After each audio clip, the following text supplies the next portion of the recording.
welcome back to my channel. Today I have a very exciting video for you.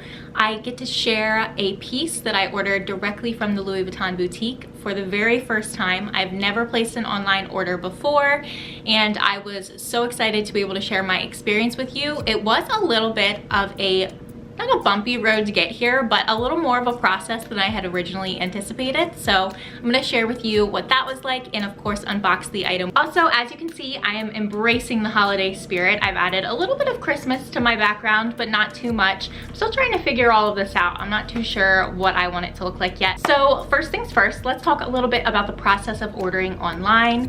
This piece I'd seen go in and out of stock numerous times on the website, so I kind of knew that I could get my hands on it, and this was a piece that I've been wanting for a while. I actually originally picked one of these up for my husband in the epi leather as an anniversary gift, and once I laid eyes on his and got my hands on it, first of all, I fell in love with epi leather, but also I loved what this item was, and I knew that I needed one in my collection as well. These are a great price point, so really good entry pieces and really good gift ideas. As we head into the holiday season, if you want to do something a little extra special for someone, then I highly recommend going ahead and placing an order for the item that I purchased. Now, the process was a little bit different than I had originally anticipated. So I placed my order on a Sunday evening, and when Monday rolled around, I did get a confirmation from Louis Vuitton saying that they had received my order. However, my account was not charged and the order was placed into pending order validation, and I wasn't too sure what exactly that meant, but I figured it would just take a couple days to sort itself out. After about a day, I did see that my account had been charged, but it was still sitting at pending order validation. I started Googling because I just wasn't too sure what that meant.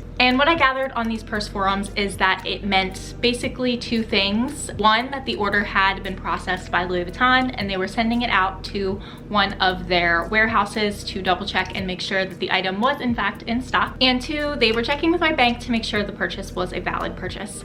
So once my bank had cleared everything and that was good to go, then it was just waiting on the warehouse to give me the thumbs up that they were going ahead and shipping the item.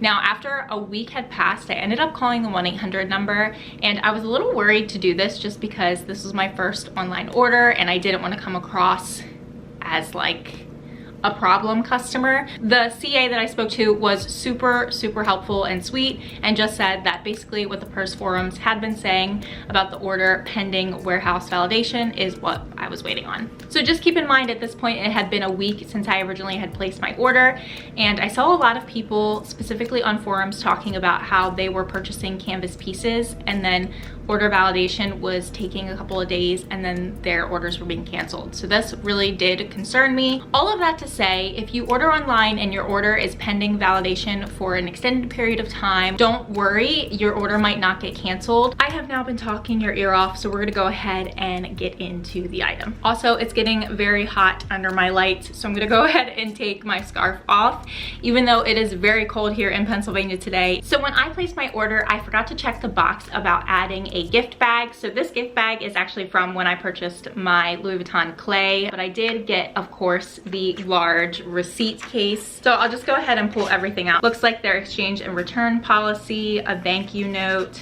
a return label, and the actual receipt, which interestingly does not have a price on it. Or maybe it was always that way, but I feel like people used to hang on to the receipts not only for proof of purchase, but to look back and see what they had actually paid for an item. So very interesting that that's not on here. And then of course we have the beautiful box with a little ribbon. They did include a note. I did not write anything on the note, and I do regret not writing anything because this gift is very special from me to me. Can pull off that little note and we can just open it up. As you can see, this item is very small and flat, so we're gonna pull it out. The Louis Vuitton dust bag, which I love the dust bags. I think they're such a high quality. Now, because I didn't put a photo of this actually in the thumbnail, do you think I went for the reverse monogram or the normal? I will give you a second to comment down below what you think.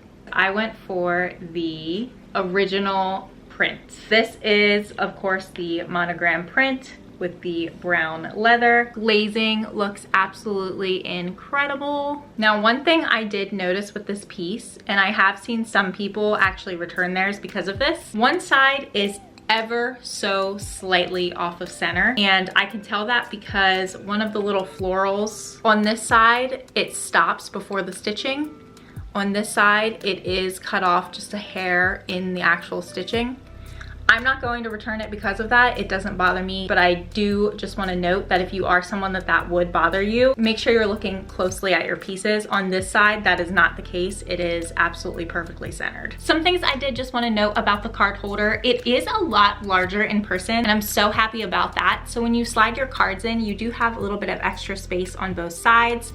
A lot of times when you're buying card holders like this from contemporary brands, they are only as thick as a card, so it makes it a lot harder to get them in and out of. Whereas with this one, because it's a little bit longer, it is easier, and it's also very malleable. So you have one pocket on this side, one in the middle, and one on the other side, but you could easily double up your cards in here. I personally only carry 3 cards. My ID will go in the middle, and then my 2 debit cards will go 1 on each side, and that is literally all I need for my everyday expenses. Now, I did just want to show you how it fits in my mini pochette, because if you've seen some of my previous videos, you would know that I use this as a wallet, has all of my contents in here. So this would just slip right inside, and it's like takes up virtually no room at all. By the way, this has been working great as a wallet. I did order an insert just because I'm kind of scared to ruin the interior. I'm not sure why. And also, I have been thinking, so I have a friend who has the Zippy wallet, and she lent it to me. I put all of my things in there to see how I felt about it, and I kind of fell in love with it. I used to think that the Zippy wallet was too large,